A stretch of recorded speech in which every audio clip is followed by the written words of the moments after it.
Student, बेटा आज हम लोग पढ़ेंगे अनुच्छेद लेखन। अनुच्छेद लेखन आपके पुस्तक में नहीं होगा क्योंकि इसके पहले सीबीएसई ने 9th में अनुच्छेद लेखन नहीं दिया था और इस बार निबंध को हटाकर अनुच्छेद लेखन कर दिया है। तो हमारे पास है, इसलिए हम आप लोगों को बता दे रहे हैं। हमारी दूसरी बुक में है। तो अनुच्छेद लेखन होता है बेटा कि अपने मन के भावों को कई प्रकार से व्यक्त किया जाता है।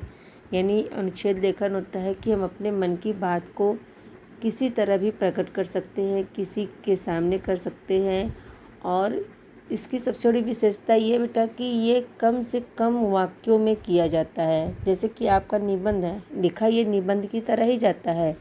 निबंध विस्तार से लिखा जाता है और इसे संक्षेप में लिखा जाता है। निबंध आपके कम से कम 2-2.5 पेज के होने चाहिए और अनुच्छेद लेखन आपका कम से कम ज़्यादा से ज़्यादा आपका 15 या 16 वाक्य में होना चाहिए। आपका संकेत बिंदु भी निबंध की तरह ही होगा। और जैसे आप लोग निबंध में किसी चीज़ के बारे में, उसकी विशेषता के बारे में, उसके कार्य के बारे में, उसके लाभ हानि के बारे में आदि के बारे में बताते हैं, उसी तरह आपको अनुच्छेद लेखन भी किया जाता है। मेरे ख्याल से आप लोग क्लास 8th में पढ़े होंगे और 9th में अभी तक नहीं था, इस बार सीबीएसई ने जोड़ दिया है। तो आइए देखते हैं अनुच्छेद लेखन क्या है। मन के भावों और विचारों को कई प्रकार से प्रकट किया जाता है। किसी एक भाव और विचार को संक्षेप में 10-15 वाक्यों में अर्थात एक अनुच्छेद में प्रकट करना अनुच्छेद लेखन कहलाता है।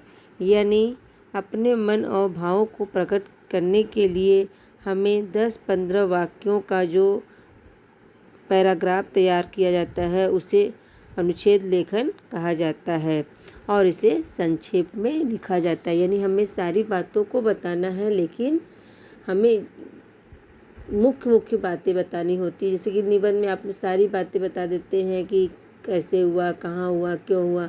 अब हमें इसमें बताना है कि ये किस कारण से हुआ। तो हमें यानी मुख्य बातें को ही इसमें चर्चा करना है। तो आइए देखते हैं अनुच्छेद लेखन संबंधी आवश्यक बातें, यानी कौन कौन से हमें आवश्यकता होती है बातों की, हमें वही बातें इसमें लिखना चाहिए। तो हमें निम्नलिखित आवश्यकता बातों को ही प्रयोग में लाना चाहिए। तो आइए देखते हैं। नंबर 1, अनुच्छेद के विषय में असीमित होते हैं। मन के किसी भी भाव या विचार पर एक अनुच्छेद लिखा जा सकता है। यानी जो आपके अनुच्छेद के विषय में जो है आपका वो असीमित होता है, लेकिन मन की किसी भी भाव या विचार पर एक अनुच्छेद लिखने के लिए हमें 10-15 वाक्यों की आवश्यकता होती है। सेकंड, अनुच्छेद के विषय में संबंध महत्वपूर्ण बातों को बिंदु रूप में लिख लें। यानी हमने आपको बताया ना कि कौन कौन सी मुख्य पॉइंट होती है, मुख्य पॉइंट के आधार पर ही मतलब यानी हमें किस किस टॉपिक पे देना है, यहाँ पर वो टॉपिक हमें नोट कर लेना चाहिए और उसी टॉपिक के बारे में वहाँ पे लिखना चाहिए।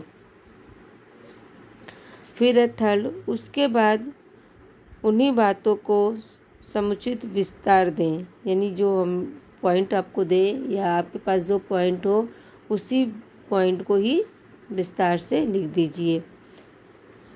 अनुच्छेद लगभग 70-80 शब्दों में लिखा जाता है। यानी अगर आप 10-15 वाक्य लिखेंगे तो उसमें आपका 70-80 शब्द आ जाएंगे। साधारणतः 8-10 शब्दों में लिखा जाता है। साधारणतः 8-10 वाक्यों में अनुच्छेद लिखा जाता है, परंतु यह कोई रूढ़ नियम नहीं है। अनुच्छेद इस सीमा से कम या अधिक भी हो सकता है। यानी जैसे कि सीबीएसई कहता है कि आपको 8 से 10 वाक्यों में लिखना चाहिए, लेकिन ऐसा नहीं होता है। आप 15, 16, 17 वाक्य भी जा सकते हैं। आपके वाक्य पे निर्भर करता है, आपके टॉपिक पे निर्भर करता है कि आपके कितने वाक्य होते हैं, लेकिन 15, 16, 17 से ज़्यादा नहीं होना चाहिए। आइए इसके आगे देखते हैं। निबंध लेखन में कई अनुच्छेद होते हैं, परंतु अनुच्छेद लेखन में एक ही अनुच्छेद होता है। यानी कहने का तात्पर्य है कि जब आप निबंध लिखते हैं तो उसमें कई बिंदु होते हैं और हर बिंदु को आपको विस्तार से लिखना होता है। यानी संकेत बिंदु हम लोग देते हैं, नीचे पॉइंट आपको देते होंगे कि किस पॉइंट पे आपको निबंध में लिखना है। तो ये आपका, लेकिन अनुच्छेद लेखन जो है वो आपके कुछ ही पॉइंट को नोट करते हैं और उसी पॉइंट को करते हैं। तो निबंध में आप जो है कई अनुच्छेद लिख देते हैं, यानी कई टॉपिक पे विस्तार में लिखते हैं, परंतु अनुच्छेद लेखन में एक ही अनुच्छेद होता है। यानी आपका सिर्फ एक ही टॉपिक होगा और उसी टॉपिक में कौन कौन सी मुख्य पॉइंट है उस पर आपको प्रकाश डालना होता है। फिर है आपका अनुच्छेद का एक एक वाक्य सरल एवं स्पष्ट होना चाहिए। छोटे छोटे वाक्यों द्वारा अपने भाव या विचार प्रकट करने चाहिए। प्रत्येक वाक्य एक दूसरे के संबंध होता है, यानी जो प्रत्येक वाक्य होता है एक दूसरे में संबंध रखता है, यानी एक वाक्य दूसरे वाक्य से जुड़े होना चाहिए। तो आइए एक उदाहरण देखते हैं। जैसे स्वावलंबन दिया है, स्वावलंबन में अब आप देखिए इसमें संकेत बिंदु दिया है। स्वावलंबन क्या है? स्वावलंबी बनने से लाभ। अगर स्वावलंबन, पहले हम उसका अर्थ बताएंगे और फिर स्वावलंबी बनने से क्या लाभ होते हैं उसके बारे में। हम यहाँ पे सिर्फ 2 पॉइंट दिया है, आपको सिर्फ 2 पॉइंट को ही विस्तार से नोट करना है और इसी तरह आप पेपर में भी करेंगे। तो अभी आइए हम एक उदाहरण देखते हैं। स्वावलंबन का अर्थ होता है अपने ऊपर भरोसा करना, यानी जैसे कहते लोग कि कॉन्फिडेंस होना है। इंग्लिश में आप लोग कहते हैं कि अपने ऊपर कॉन्फिडेंस होना, तो उसी को स्वावलंबन कहते हैं। यह हमारी आंतरिक शक्तियों को जागृत करने का कार्य करता है। जागृत करने का, हमारी जो अंदर की शक्तियाँ होती है वो जागृत करता है। फिर है दास्ता की श्रृंखलाओं से मुक्त आत्मनिर्भर मनुष्य कभी दूसरों पर निर्भर नहीं रहता है।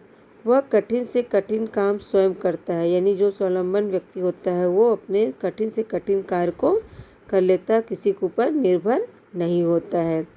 वह सुखमय जीवन यापन के लिए स्वयं सामग्री जुटाता है। सफलता और समृद्धि स्वावलंबी व्यक्ति के चरण चूमा करती है, यानी ऐसे व्यक्ति को ही कामयाबी मिलती रहती है। जो व्यक्ति हम आत्मनिर्भर होता है और अपने सारे काम खुद करता है, तो वही आपने देखा होगा जो मेहनत करता है उसी को ही सफलता प्राप्त होती है। यानी कहने का तात्पर्य है कि स्वावलंबी उसी का कदम चूमती है, यानी उसी को आगे बढ़ाती है।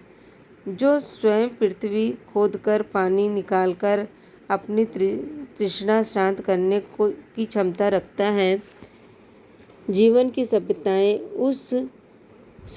उस वीर का ही वर्ण करती है। यानी जो व्यक्ति के अंदर इतनी क्षमता होती है कि वो खुद गड्ढा खोदकर पानी निकालकर पी ले, वही व्यक्ति अब सफलता की ओर आगे बढ़ता है और यानी वीरता उसी का आदर भी करती है।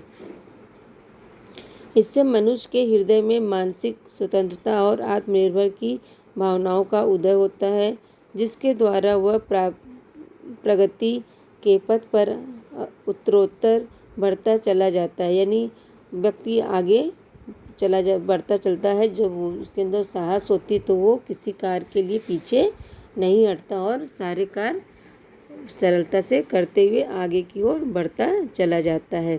अतः मनुष्य को स्वावलंबी बनना चाहिए। इसी से देश और समाज का भी उत्थान संभव है, अन्यथा नहीं। यानी हर व्यक्ति जब स्वावलंबी बनेगा तभी हमारा देश और उसका परिवार आगे बढ़ेगा, उसकी उन्नति होगी। अगर सभी व्यक्ति आलस करेंगे तो वो हमारा संभव नहीं है। तो इसी तरह आप लोग अनुच्छेद लेखन लिखेंगे। और एक अनुच्छेद लेखन हम आपको और बता दे रहे हैं, जीवन संग्राम। तो जीवन संग्राम, आप ये देखिए कौन कौन संकेत बिंदु दिया हुआ है। जीवन का संग्राम, संघर्षी जीवन संग्राम में सफल होने के उपाय, यानी यहाँ पे 3 पॉइंट दिया हुआ है। 3 पॉइंट को आपको बताना है लेकिन कम से कम वाक्यों में। तो आइए देखते हैं। किसी ने सच कहा है कि संसार फूलों की नहीं कांटों की सैया है। यानी अभी आपने देखा कि किस तरह स्वावलंबन बन के इंसान काम करता है। और देखिए यहाँ पे दिया है, किसी ने सच कहा है कि संसार फूलों की नहीं कांटों की सैया। यानी यहाँ पर आपको संघर्ष ही संघर्ष मिलेगा। आपको सफलता तभी मिलेगी जब आप संघर्ष करके अपने कार्य को संपूर्ण करेंगे, तभी आप जो है सफलता की ओर बढ़ेंगे। तो इसीलिए कहा जाता है कि यहाँ पर आपको फूलों की नहीं कांटों की सैया यानी कांटों का बिस्तर मिलता है। जीवन एक संग्राम है। ये तो आपको पता ही होगा कि हम जब हम लोग जन्म लेते हैं और जब तक जीवित रहते हैं तो हम लोग संघर्ष ही करते रहते हैं। इसमें वे ही विजय प्राप्त करते हैं जो संतोष, धैर्य, बुद्धि और वीरता से काम लेते हैं। और संग्राम में वही व्यक्ति विजय होता है, उसी को सफलता प्राप्त होती है जिस व्यक्ति के अंदर संतोष, धैर्य, बुद्धि और वीरता होता है। जीवन में पग पग पर कठिनाइयों और बाधाएं आती हैं। उनसे टक्कर लेकर सफलता प्राप्त करना कोई सरल काम नहीं है। यानी हमारे जीवन में हर पल हर समय कठिनाइयाँ, बाधाएं आती हैं और उनसे टक्कर लेकर सफलता प्राप्त करना कोई सरल काम नहीं। यानी ज़रूरी नहीं कि जो हमारे पास समस्याएं हैं हम उसे थोड़े ही संग्राम में, थोड़े ही संघर्ष में सफलता प्राप्त कर सकते हैं। कभी कभी ऐसा होता है कि हमें उस कठिनाइयों, समस्याओं से लड़ते लड़ते ज़्यादा समय बीत भी जाता है और उस समस्याओं का समाधान भी करते करते ज़्यादा समय लग सकता है। तो ये बहुत सरल काम नहीं है, इसमें समय भी लग सकता है और नहीं भी लग सकता है, वो काम पे डिपेंड करता है। बहुत से लोग कठिनाइयों और बाधाओं को देखकर हिम्मत ही हार बैठते हैं। बहुत लोग जब उनके ऊपर प्रॉब्लम्स आती है तो वो लोग क्या करते हैं, कुछ लोग मेहनत करते हैं, संघर्ष करते हैं और उससे विजय प्राप्त करते हैं, लेकिन कुछ लोग हिम्मत हार जाते हैं और पीछे की ओर चले जाते हैं और अपने जीवन में संघर्ष ही झेलते रहते हैं। इसके विपरीत कुछ व्यक्ति ऐसे होते हैं जो विपत्ति, कठिनाई तथा बाधा का डटकर मुकाबला करते हैं। और जो व्यक्ति के अंदर साहस है, संतोष है, बुद्धि है, वीरता है आदि है, वो व्यक्ति सभी कठिनाइयों का डटकर मुकाबला करता है। संघर्ष को ही जीवन मानते हैं।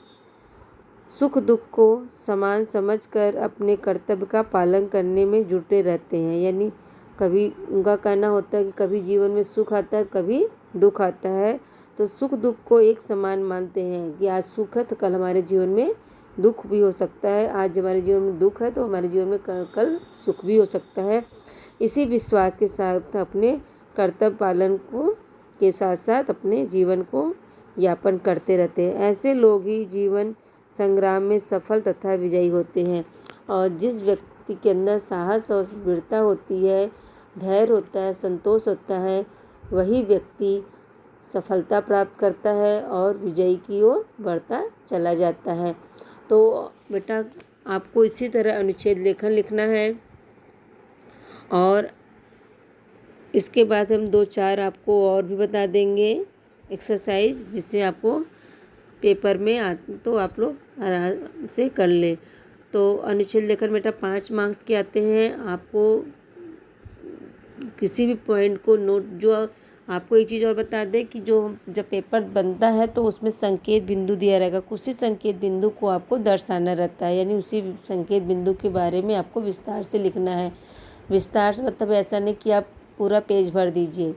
जैसे आप संवाद लेखन लिखते हैं 10-15 वाक्य में, उसी तरह आप अनुच्छेद लेखन भी 10-15 वाक्य में लिखेंगे और अपनी बातों को कहेंगे, लेकिन कम से कम शब्दों में, कम से कम वाक्यों में। तो मेरे ख्याल से आपको समझ में आ गया होगा। और आपके पास सेर्थ की हिंदी बुक, ग्रामर बुक होगी, उसमें ये चीज़ें दी गई है और आप लोग उसमें से देख सकते हैं। और कल हम आपको 1-2 एक्सरसाइज और बता देंगे जिससे कि आप लोग आसानी से कर लें। फिर 2 या 3 एक्सरसाइज आप लोग कॉपी में करके दिखाएंगे। ओके, तो ये वीडियो बेटा यहीं पे समाप्त करते हैं। अगले वीडियो में हम इसके और भी एक्सरसाइज के बारे में देखेंगे। ओके, थैंक यू बेटा।